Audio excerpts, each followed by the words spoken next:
Welcome, friends, to Thundercats Week on this channel. It may actually extend further than a week, just a full disclosure. I have a lot of stuff to film, and I'm not entirely sure how many videos there are going to be, so we'll see. I haven't filmed them yet, but for the sake of simplicity, we're calling it Thundercats Week. Basically, I'm going to be looking at all my Thundercats stuff, because I did a review of the original series on my main channel. Go check that out, please. And I said, what the heck, why not just do a big event on this channel where I look at all my Thundercats toys? And I got a lot of them, so we might as well get started. So, in this nice, high-quality, Rubbermaid toy bin, or just, well, it is a toy, effectively a toy bin right now, because I have toys in it. I have my original Thundercats toys. A lot of them are not my originals. Some of them are ones I bought, later on, because not all of my toys survive, because we had to sell a lot of things because we moved a long time ago. Some of them are my originals, some of them are not. Some of them I didn't even have originally. So we'll have a little fun looking at those. Anyway, let's get started here. Let me remove the top off this.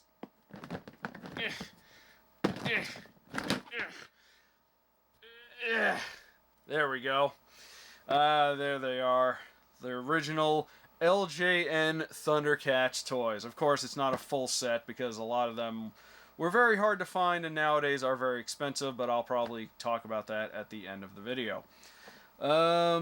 Geez, where do I start? Oh, actually, I know exactly where to start. Hold on. I'm going to pull these out here.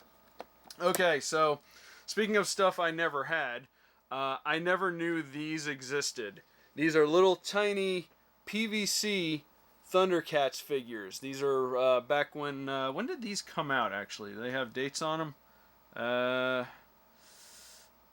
88. So these came out a lot later than the original line, probably towards the end of the original line. Yeah, I never knew these existed. I actually bought these as well. They were included with a lot that I got a long time ago, and yeah, I never seen these before. Apparently, they are very collectible. A lot of people have them. I've seen them at toy shows. They are usually very expensive, though, and as you can see, they come with accessories. And I only have Lion-O's sword. As you can see, Hachi Man there has his hands out like he's supposed to be holding things, and so does Monkeyin. Because they're supposed to be holding things. Every one of them had accessories, and of course they would get lost. I'm actually amazed I have the Sword of Omens there, Lino, and thankfully the claw shield is just like built on to this one, so that was like one less piece that could get lost. I would love to get more of these. In fact, if I ever do get more of these, I'll probably do another video on them. But like I said, they are very expensive and often hard to find. They even had like a cat's lair. They had their own, play sets and stuff. I think there was vehicles, too, but I'm not really sure. I'm going to have to look that up later. I'll probably put in pictures as we go along. But anyway, yeah, these are really cool. I really wish I had more of them, but if I get more, I will do another video on those. Let's start with the man himself, Lion-O. There he is, Lord of the Thundercats. He's got the Sword of Omens right there. He's got the claw shield, which is just like a little shell thing you can stick over his arm like that. Good enough, I suppose. As you can see, he's a little bit off color from his original, well, not... I think this is an instance where the toys came first, or the toys came out, with little input from what was going to go into the show, so that's why they're a little bit off. Although, for the most part, I think they are accurate. I think Lion-O is probably the worst one, because as you can see, he's very orange, and the original, the minifigure actually has better coloring, more accurate coloring too than the actual proper action figure. Now, interesting thing about this is that this is not the only Lion-O I had. Unfortunately, I don't have the other one, but apparently there is a variant where he had orange hair. As you can see, he's got red hair, but that's his normal color. But yeah, I distinctly remember having a second Lion-O with orange hair, and I've never seen that one before, and I've never seen it after. So I'm guessing that that was probably a really rare one, and we don't have it anymore. I'm not entirely sure.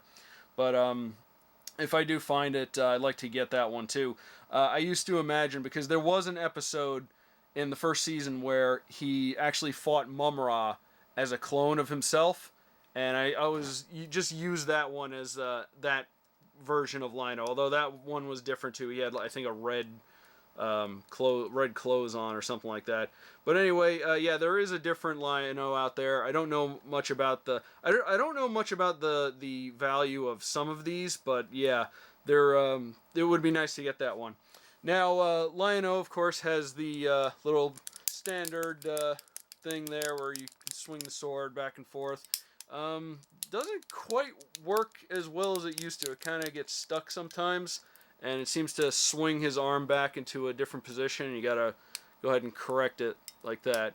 Don't know how well those hold up. Each one of these had a similar action feature, but yeah, it's unfortunate that a lot of these... In fact, I really don't want to play with this too much because I'm afraid I might break it. But he had another feature, because Lino also came with one of these. This is this little... it's like a battery pack, sort of. So what you do... where did I put it? There it is. It holds one AAA battery. So you put it in there. It's kind of snug, so I gotta take... there we go. Okay, you put one AAA battery in there. It's also supposed to have this little ring thing on it, but this one doesn't have that. Unless it... I don't remember if it did have it. It might have fallen off, but we'll find it if it'll probably turn up when we go through all this.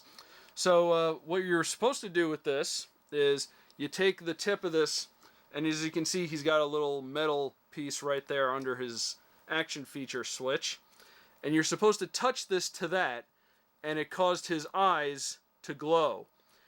I don't know if it still works. I've actually not done this in a very long time, but let's find out. Let's see if it still works. All right, here we go.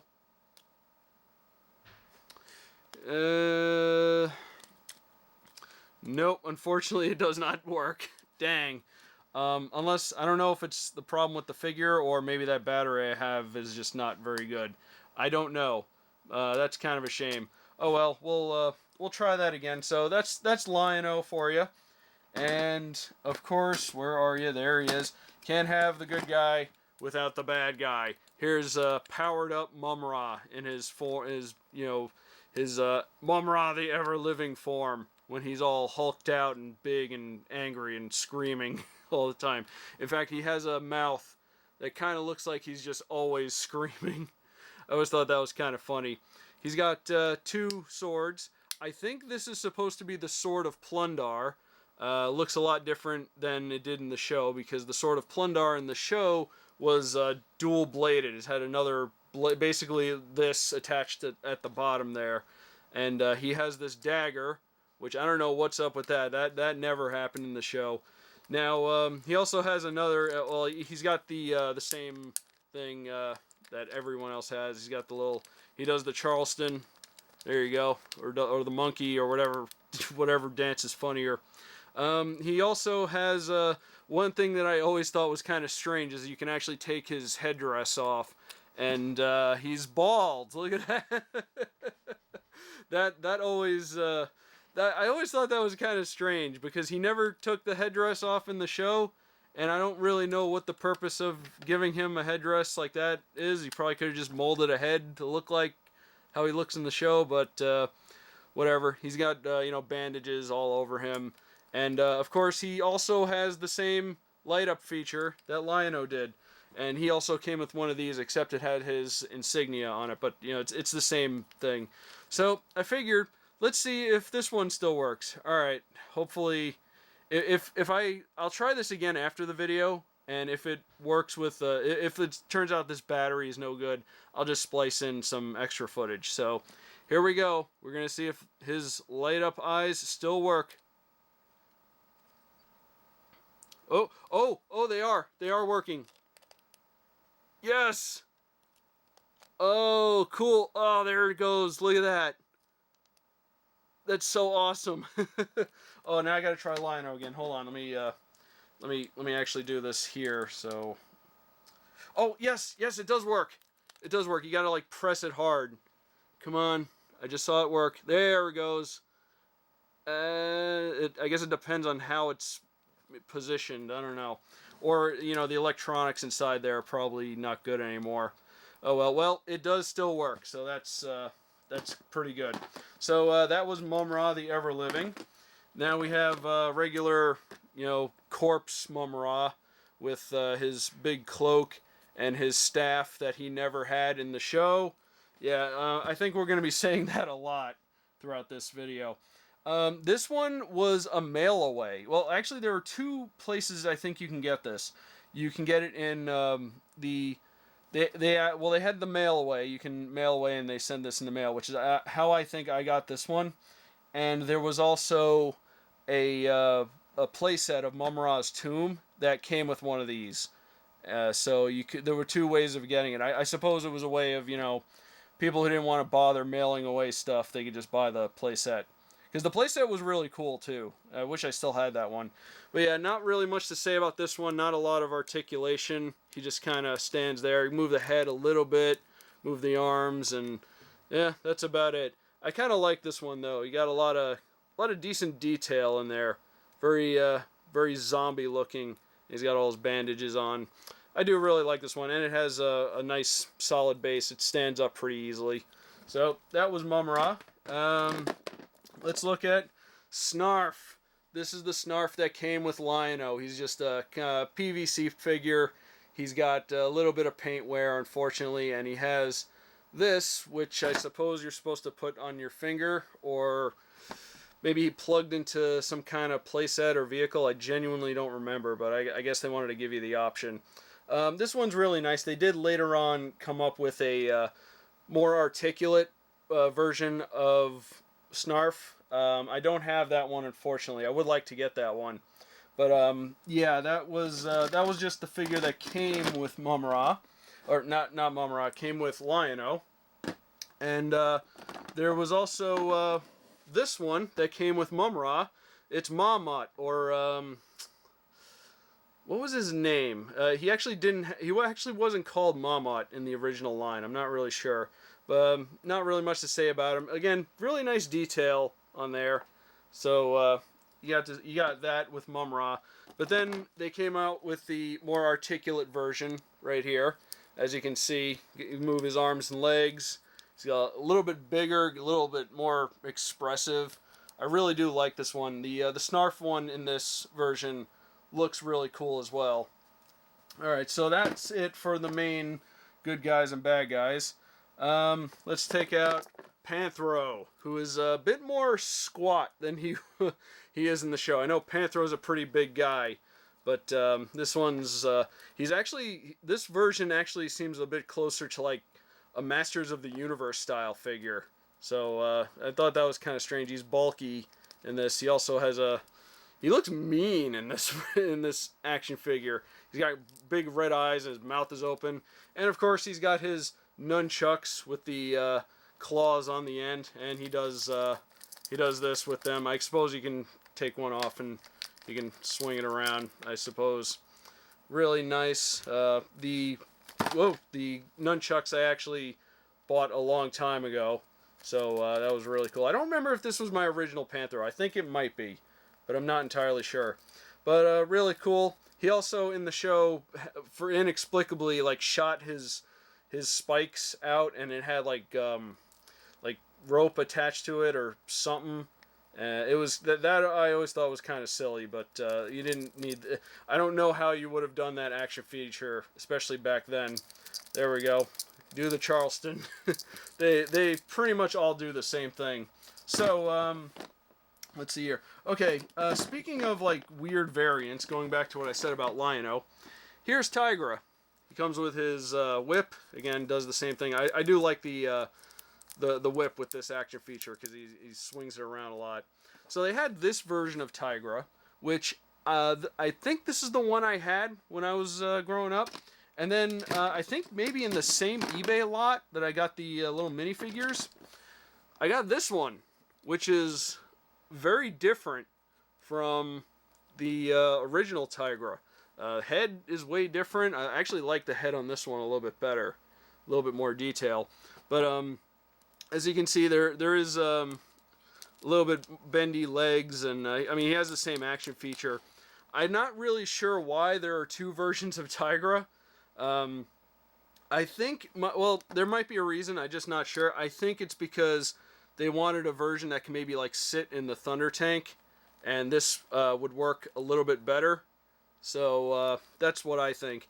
But yeah, that was kind of interesting to find out. There are two versions of Tygra.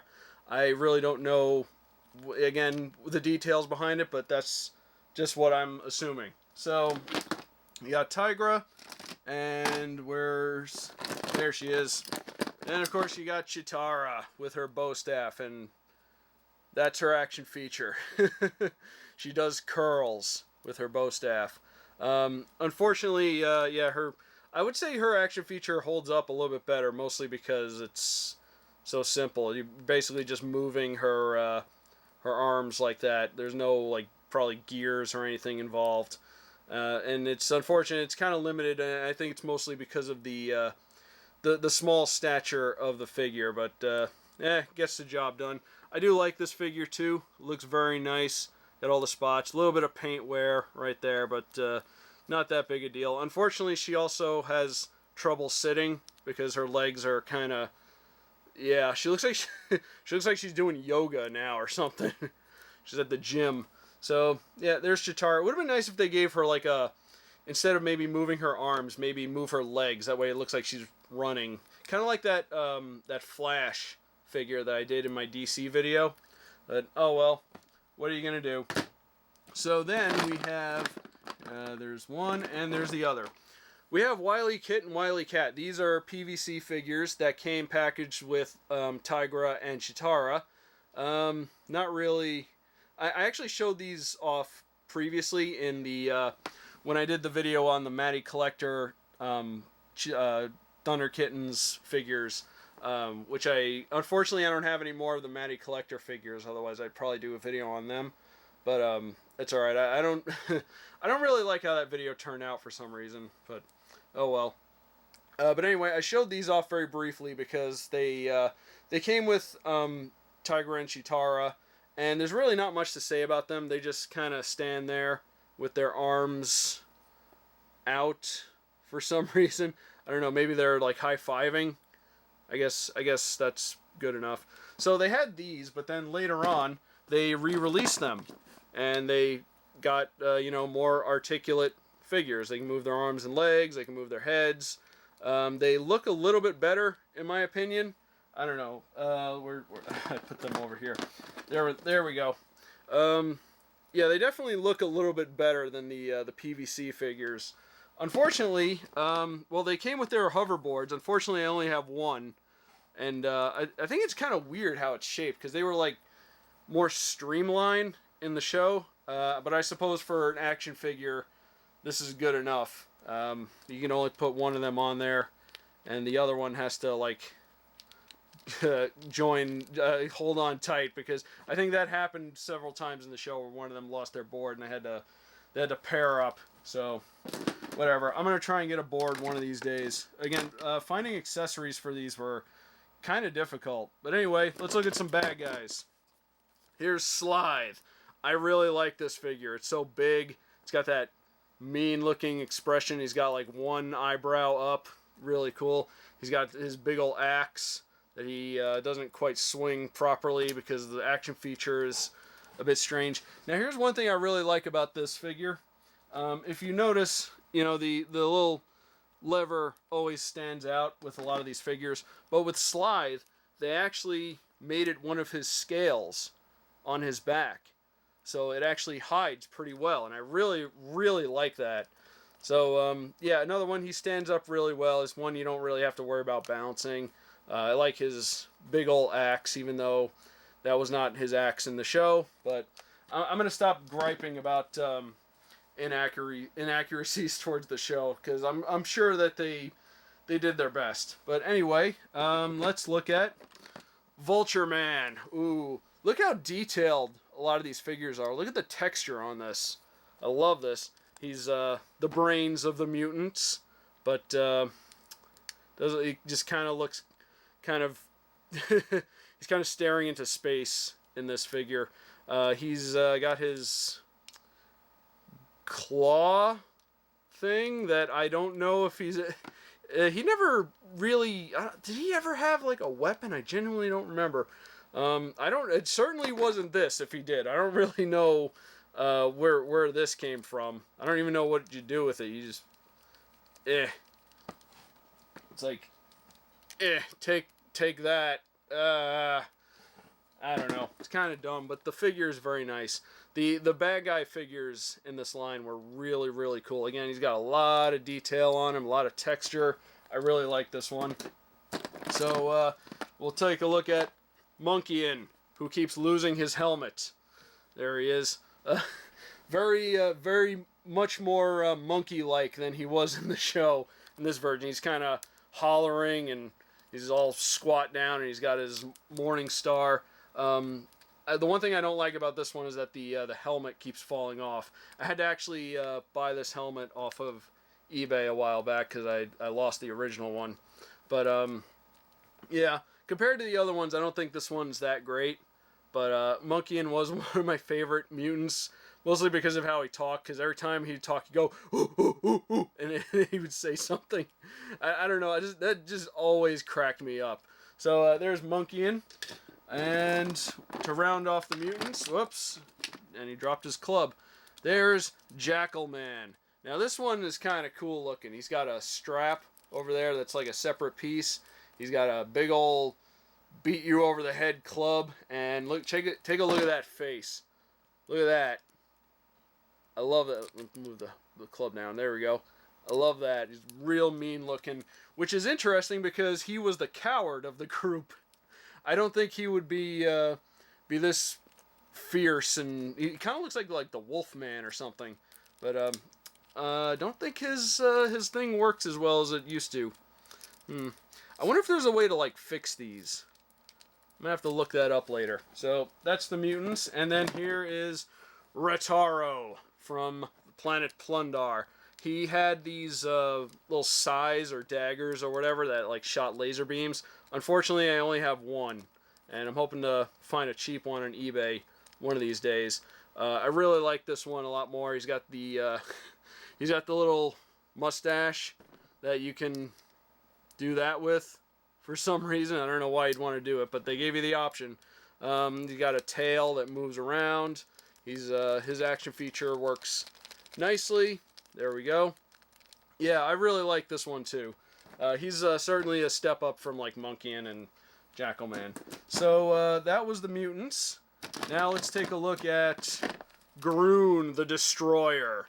This guy is really cool. He's big and bulky. He's got 2 weapons. Now Grune was a former Thundercat, and he was exiled from Thundera, and then somehow he wound up on Third Earth, where he was sealed away by God knows who.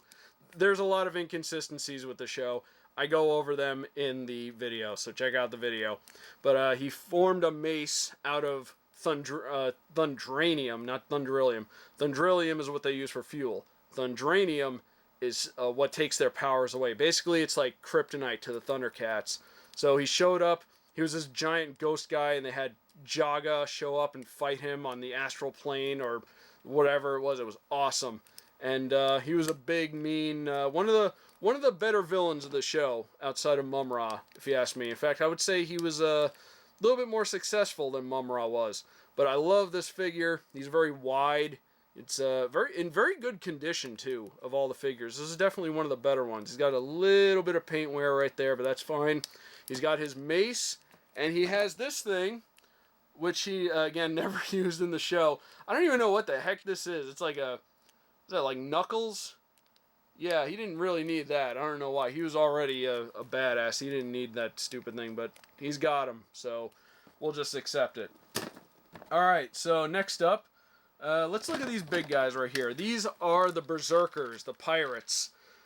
Way off model from the show. These guys in particular premiered in Thundercats Ho, the 5-part miniseries that kicked off season 2.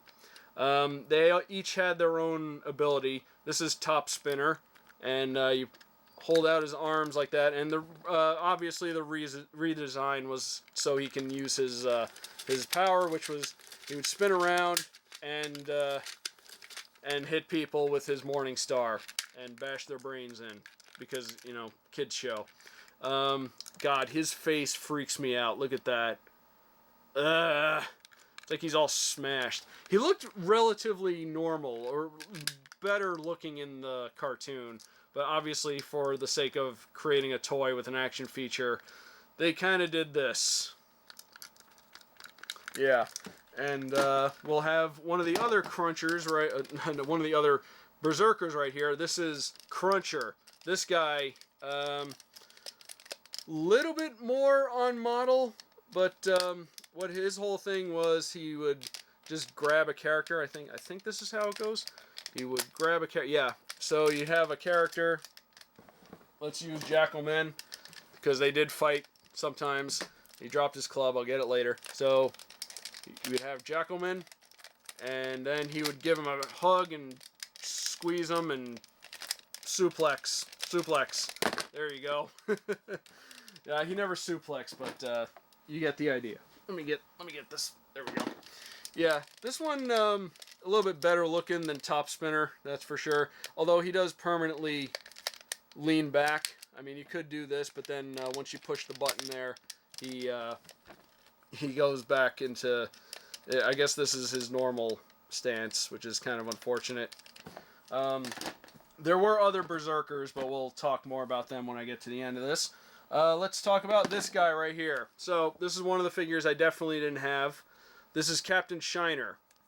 He was in he was in one episode in season 1, and then he was in he showed up a couple times during Thundercats Ho. He's like a space mercenary, and he's like German and a dog for some reason. This one's in really good condition too, I'd say. Unfortunately, he does not have his blaster.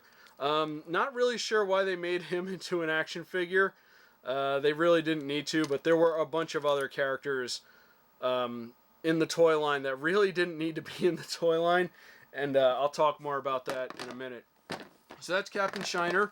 Here is, well, officially this is a Tusker Warrior. They were like walrus men who were like, you know, gun-toting walrusmen militia or something like that. The main guy from the walrusmen was the Tusker Raiders was Termagar, and I just like to consider this to be Termagar. This guy is kind of cool. Fun fact: I think he is one of the more common action figures. Like when I look for the action figures on eBay, usually this guy is like one of the first ones I see when I sort by price. So he's the easiest one to get, that's for sure. He has this weirdest action feature because it doesn't feel like that gun should be one-handed. And he just kind of holds it up like that.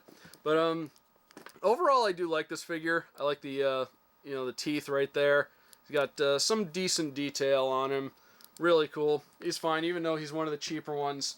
I definitely do like him. I'll give him back his gun.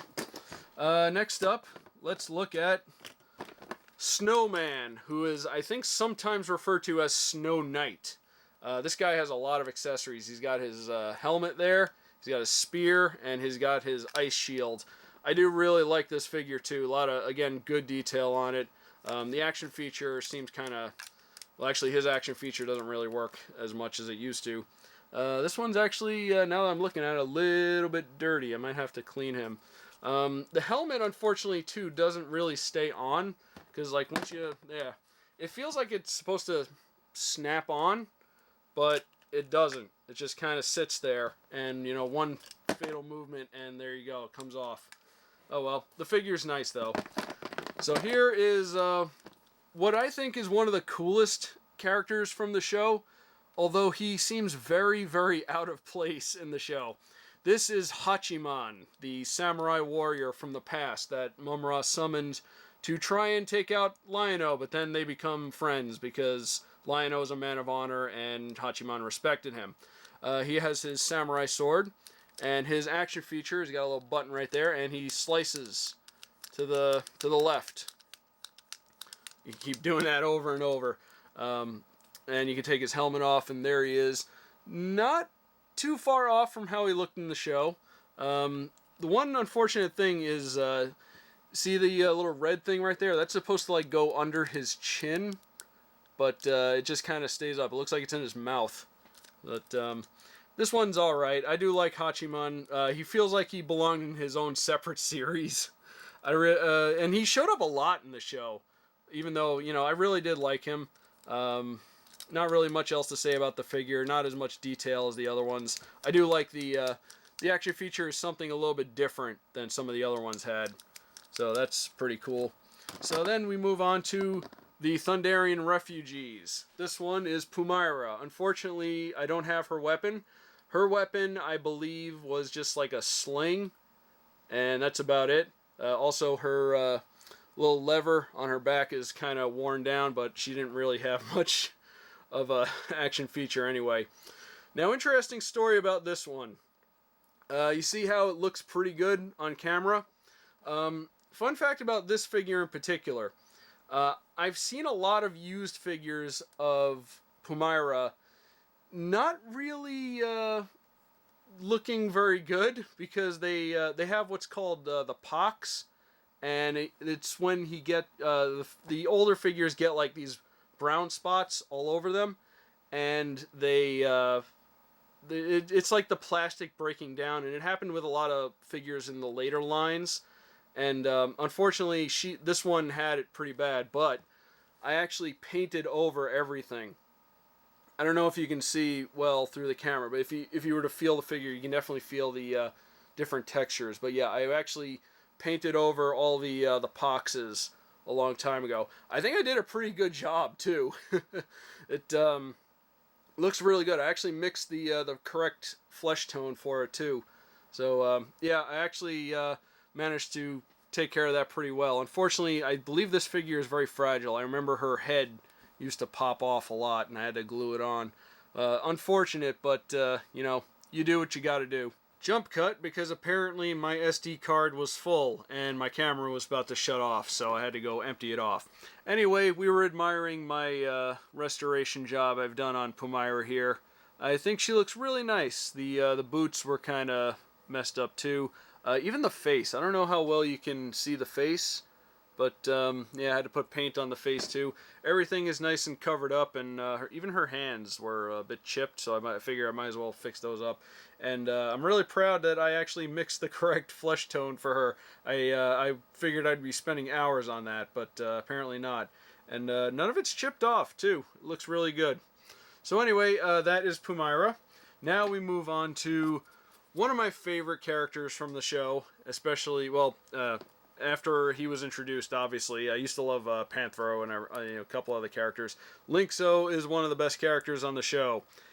He originally came with like it was like a shield, and I think in the show, I can't remember what it did in the show. I think it like sent off sonic waves or something like that, some kind of sound thing, something to do with sound. I genuinely don't remember. It's been a while since I've had to marathon the show for the review.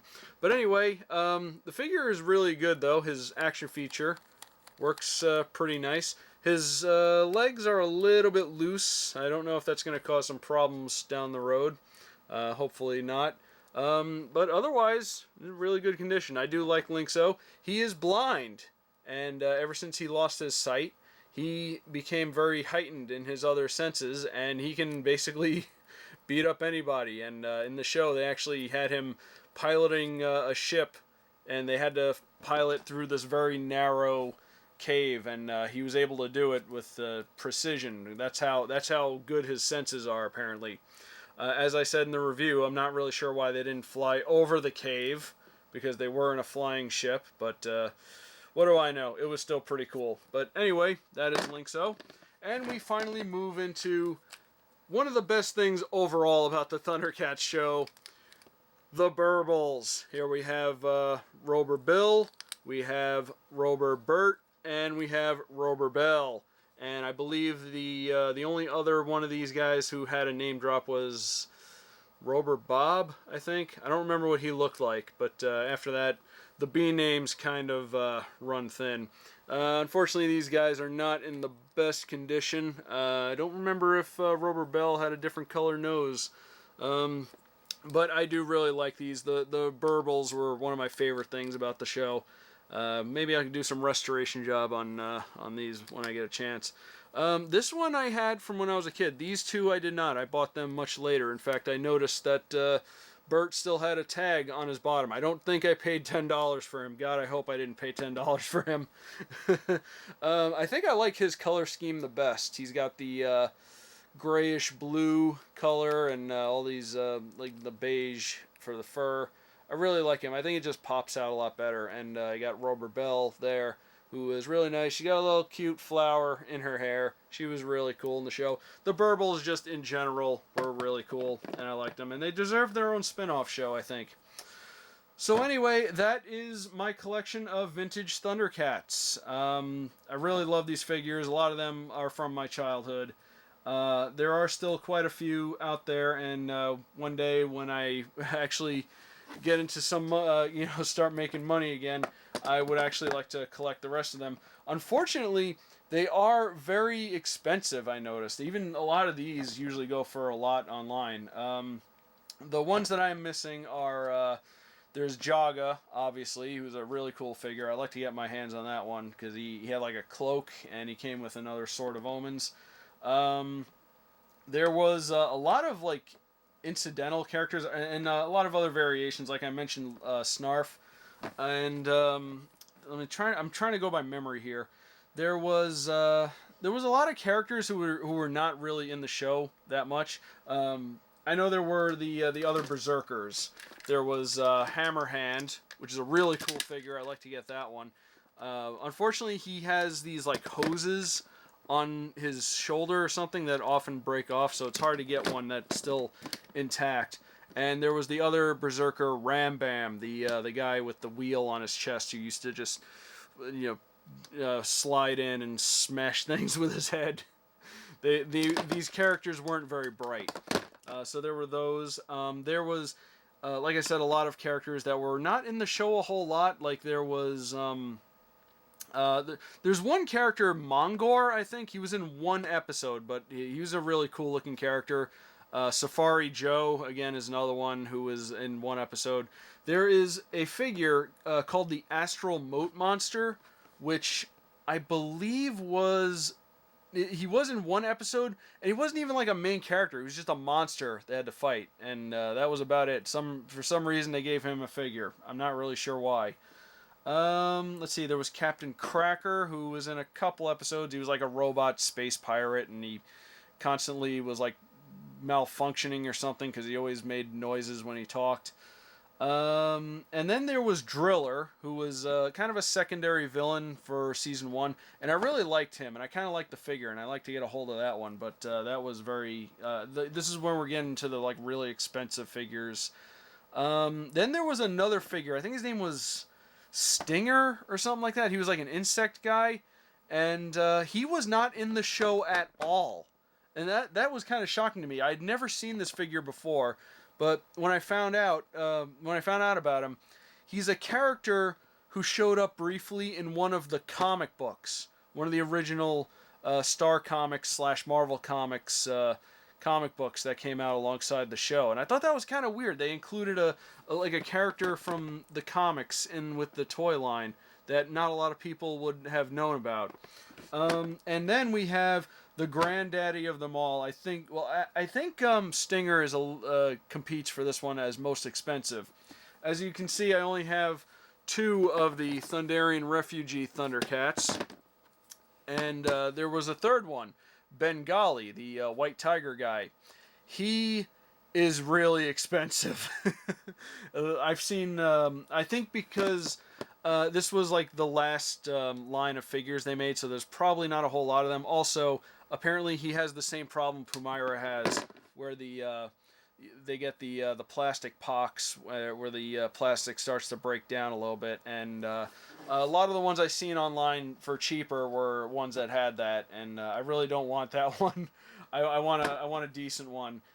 Yeah, he was very expensive. It always bummed me out when I was a kid and I did not have that one because I had an incomplete Thundercats line, and it always drove me crazy. I would like to get him one of these days. Hopefully I get lucky and get one for cheap.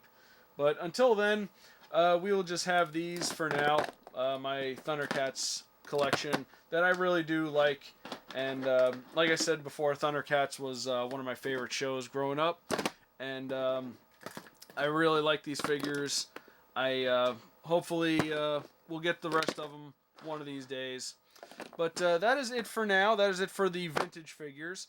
Tune in tomorrow as I will be going through the figures for the 2011 reboot. I have a lot of those to get through, and we will be doing that, and there'll be a couple of videos on that and a couple of other videos on other things coming up. So tune in for that. Thank you for watching. If you've been watching this long, I don't know how interesting some of these videos can be for some people, but I appreciate it a lot. So if you've stuck with me this long, be sure to like, comment, and subscribe. Check out my other videos, and I will see you guys tomorrow.